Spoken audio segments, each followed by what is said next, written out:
Man, I told y'all. I told y'all seventh round. Seventh round was as far as this fight was going in favor of Gervonta Tank Davis. Gervonta Tank Davis is special. Special. He's elite. And I told y'all at that 135 division, I don't see anybody taking that power. Right? I love me some Shakur Stevenson. I love Devin Haney. While they are defensively responsible, they're accurate punchers. They are technicians. They are astute students of the game of the sport of boxing. Right? They are technicians. I don't see them being able to take these type of shots. Tank got cannons in either hand, and he's not just a brawler. He's a boxer. He's a boxer, man. He's calculated. He sets traps. He counter punches extremely well. He's patient. Does the pull counter. Like when I watch him fight, y'all, it's beautiful. I can tell he was in that Mayweather gym. I can tell he was in that Mayweather gym without question. And again, man, finishing the fight in the 7th round, what it was like it was a straight left hand to the body, a lever shot. Ironically, it's the same type of shot that Luke Campbell got ended with, who Ryan Garcia fought. Right, the one Ryan Garcia ended Luke Campbell with. Same type of shot. Ryan Garcia's promoter Oscar De La Hoya, the Golden Boy, got ended with against Bernard, the Executioner Hopkins. Right, ironically, Bernard is over there with Golden Boy. Right, but man, I'm gonna tell you something right now. Gervonta Tank Davis was dominant last night. Only round I gave Ryan was the first round. It was a swing round, a fill out round, and the 6th round. Other than that, domination. And it had nothing to do with the drainage. It had nothing to do with the fact, oh, I couldn't rehydrate this, then the third. Tank is just more skilled than that dude, man. And it was evident. 2nd round, Ryan Garcia was spamming left hooks. Through 3 left hooks, Tank ducked each and every one of them. The 4th time he threw a Tank ducked it again, and then hit him with an overhand left. Was it overhand left or overhand right? Overhand left. Hit him with an overhand left and dropped him viciously. And I'm like, see, stuff like that, you can't make those type of mistakes fighting Gervonta Davis. He's going to capitalize off of that because he calculates data in ways that a Floyd Mayweather does. See, people don't want to give Gervonta Tank Davis any credit for his boxing ability because for some reason when you got knockout power, people just simply put you in a knockout box. Oh, that guy has to beat him by knockout. He's a knockout guy. If he doesn't win by knockout, that's it. That's all. They don't put you in the same category as a technician. And I've been telling people, Tank is a technician. He's a boxing purist. He is a pure boxer with power. It's a difference. He's not just a dude with power shots and cannons. He is a dude with boxing power, and he has ability. He has skill. He's supremely skilled, and he uses his boxing skill to set up the knockouts. He's not a guy that goes out and throws punches in volume. He's not a high volume puncher. He's patient. He's cautious. Not cautious. He's patient. And he's all about timing. All about timing. And I knew this was going to happen. I knew Ryan Garcia had never been in there with a guy that punches like Tank Davis. He's never been in with a guy like that. When the 2nd round came and he was being overly aggressive, I'm talking about Ryan Garcia. Being overly aggressive. I'm talking about overcommitting, trying to play bully tactics with Tank because he was obviously bigger than Tank without question, right? Bigger in weight and size and bigger in height, for sure. So he's trying to go to the bully tactics, trying to hit Tank on the ear, so on and so forth, right? Trying to do those things. And he got too overconfident. And I said, when I saw him being overly aggressive, I said he's going to F around and get countered. He's going to fuck around and get countered and get hit with something crazy because he's in close quarters with Tank trying to play bully. And sure enough, Tank stayed patient. I'm not going to try to throw 1,000 shots at you to try to get you off of me. I'm going to use my skill, right? I'm going to let you, okay, go ahead, throw that shot. I'm going to see that shit coming because before the fight, Tank told him, all you got is a left hook. That's it. And ironically, he was trying to spam that left hook that Tank told him that's all you got. And Tank caught on easily and countered the shot. And then after that, because at first, Ryan was trying to walk Tank down. He was trying to walk down the smaller man, which is what a bigger fighter is supposed to do. But it's dangerous doing it with Gervonta Tank Davis because he's not any ordinary little guy. He's a little guy who packs a mean wallop. One of the best punches I've seen at that weight class ever. Like, for real, that power, that shit is different in him. It's different. So I said, that's a dangerous game. Trying to walk him down. Bow. After that, I saw in the third round and beyond, Tank started to walk down Ryan. And Ryan got scared. He got cautious because he knew what type of power he felt that first time he got clicked. He got the first time Tank connected to the jaw. Now, I will say this. Ryan had a good 6th round, right? And he eventually tried to get back in the mix. But he felt that power, and he was like, oh, shit. Okay, I can't just lunge in there like I did before. So much so, he was clamming up, turning his body away, clamming up, shelling up. Because he was afraid to get hit with that shit, turning his body away. I said, oh, man. Oh, my God. He is afraid to get touched up with that. And eventually, you keep clamming up, that body shot going to come. That body shot is going to come. Tank's going to, and even a jab to the gut. I'm watching it. I'm like, yeah, that's straight right to the gut, jab to the gut. I said, oh, my God, that's Mayweather school verbatim. The pull counters. I say, yeah, that you can tell, man. And, godly. Again, the way he ended the fight with a straight left to the body, liver shot, I said, oh, my God. It was such a delayed reaction. Like, Ryan felt it and then tried to stay upright and try to suck it in. The moment he started breathing, ooh, shit, oh my God. And then got counted out. And people can say he quit all he wants to. Bruh, he couldn't get up from that shit, man. That hurt. That shit hurt, man. He couldn't get up. You can say he quit all you want to. Like, that shit hurts. That is a short shot too. It's them short shots that hurt the most. And I said, oh my God. The brother went to his knees. I remember I saw the delayed reaction when Jermell Charlo fought Brian Castaño. He hit Castaño with a temple shot, and Castaño fell like 5 or 6 seconds after that.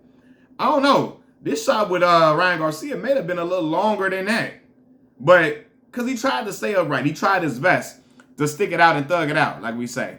But it was just too much, man. Tank is simply too much. And I saw he was outmatched before the fight, but when they got in the ring, that second round, from that second round on, I said, oh, shit. This ain't close. There are 2 different levels of skill. There's levels to this boxing stuff, man. There's levels. Beating up on Javier Fortuna, Luke Campbell, those guys is a different thing than fighting Gervonta Tank Davis. Now, I want all the Tank haters to get that brother credit. Because y'all always was saying he was a hype job. Floyd Mayweather was keeping him away from a certain type of talent. He handpicks opponents. He run into the right guy. He runs into top competition. He's going to lose as soon as he runs into top competition because he can only knock out these guys with no name and this and that and the third. These older guys, whatever. Whatever the fuck, I don't care what y'all talking about. I saw this shit happening a mile away. I don't think, again, Devin Haney and Shakur Stevenson are elite fighters. I don't see them being able to take that shit Tank got because he's elite with the same type of skill with them cannons in each hand. And I just don't see nobody being able to take that, man. I really don't. And it's so funny in the build-up. I saw Oscar De La Hoya saying, you know, they're not confident in him. You know, the guys, basically the guys at the PBC, they're not confident in Tank. His team not confident in him. They got, you know, the catch weight. They got the rehydration clause, all these things. They know they fight, basically saying they knew Tank was in trouble. They didn't think that he had the skills to pay the bills to get Ryan up out of there. Bull fucking shit. And I said it a while ago, bullshit. That boy is the truth. Okay? If he could be the Truth Jr., because he's younger than Errol Spence, that boy is the truth. He the truth. And again, he's a problem I don't think people can solve. And Leonard Ellerby, him and Oscar De La Hoya was going back and forth, like Tank by KO, like a TKO, like I've been saying, right? And Leonard Ellerby was up there with that all white on, looking like an 8-ball of cocaine, okay? Looking like an 8-ball of cocaine, looking like Santa Claus with an 8-ball of cocaine, dressed in an 8-ball of cocaine. I said, look at that brother Leonard, boy. Leonard out here trying to be spiffy on these boys, man. But you know what, man? I knew what I knew. I knew this fight was going to end in 7-round KO. I called that. Even if it didn't go 7 rounds, I knew Tank was going to stop him. And I said he's going to hurt that boy. And he hurt him. You saw that boy on one knee. like he was getting ready to propose to a woman with that blood trickling down his nose. Man, it was oh man, it was getting ugly. It was gonna get ugly if he got up. It was gonna get ugly. Ryan might have been stretched out. And again, I don't think he intentionally just was like, let me quit. I just think that shit hurt, man. And you can see when Tank landed the shot, he said, yeah. He saw it reacted. He knew he was hurt. And I'm like, yeah, this Tank, different level, man. Different level. Excellent fight. Excellent fight. I got excited.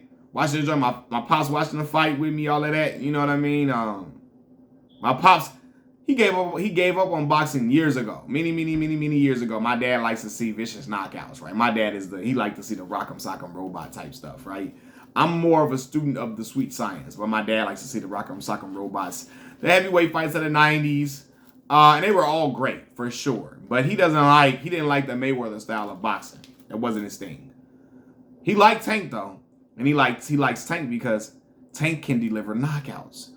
And so what's crazy is that Tank is from the Mayweather tree. Floyd Mayweather was hated. And he was called a runner for his style of boxing. Well, when Floyd was at 135, 130, even with some 140, 135 for sure, he was a knockout artist, without question. As he moved up in weight, his hands started to get brittle. And he went to Money Mayweather style.